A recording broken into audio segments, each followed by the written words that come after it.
Madam law of attraction లో soulmate ని attract చేయొచ్చా మేడం? తప్పక. బికాజ్ ఇప్పుడున్న జనరేషన్ లో ఎట్లా అంటే లైక్ ఒకరితో రిలేషన్స్ ఉంటూ మళ్ళీ ఇంకొకరితో అట్లా చేస్తున్నారు కదా, సో అట్లా ఉండొచ్చా మ్యామ్? తప్పక ఉండొచ్చు అని నేను చెప్పలేను, కానీ ఉండొచ్చు ఉండకపోవడం ఎవరి ఇండివిజువల్ ఇష్టం బట్టి ఉంటుంది.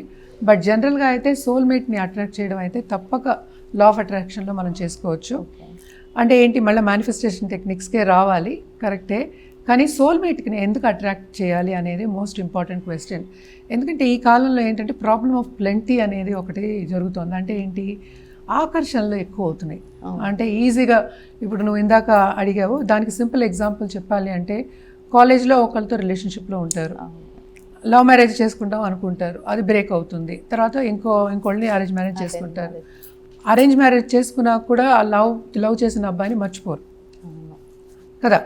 సో అలాగే ఉంటుంది. అంటే ఏంటి, అది ట్యాగింగ్ అలాగే ఉంటుంది. అంటే ఆ ఎనర్జీ ఫీల్స్ అలాగే ఉంటాయి, మళ్ళీ ఆకర్షణ అవుతుంది. కొంతమంది వెళ్ళిన వాళ్ళు కూడా ఉన్నారు, ఎందుకంటే జాతకాలకు వస్తూ ఉంటారు. కొంతమంది ఏంటంటే నేను తిరిగి వెళ్ళిపోతాను, హస్బెండ్ని వదిలేసి వెళ్ళిపోతాను అని కూడా అనుకుంటారు.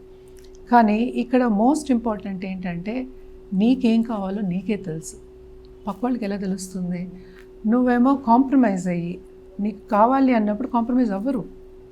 ఇప్పుడు నీకు ఇతనే కావాలి, ఇతనితోనే నేను లైఫ్ అన్నప్పుడు నువ్వు దానికి స్టిక్ అవ్వాలి. అంటే ఏంటి, ఇవాళ ఒక్కడు రేపు ఇంకోడు అంటే ఇట్ ఈస్ నాట్ నైస్ కదా, వినడానికి బాగాలేదు. అది లైఫ్ కూడా ఏంటంటే పీస్ఫుల్గా ఉండదు. మనం ఎప్పటికైనా లా ఆఫ్ అట్రాక్షన్లో చెప్పేది ఏంటంటే, హ్యాపీనెస్ కోసమే మనం అన్నీ చేసేది.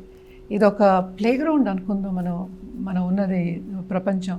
ఆ ప్లే గ్రౌండ్లో మనం ఆడుకుందాం అనుకుందాం, కాసేపు ఆడుకుంటున్నాం కనుక అన్నిటికీ ఆకర్షించబడకూడదు కదా. సో ఎవరితో ఆడుకుంటున్నావు అనేది కూడా మోర్ ఇంపార్టెంట్.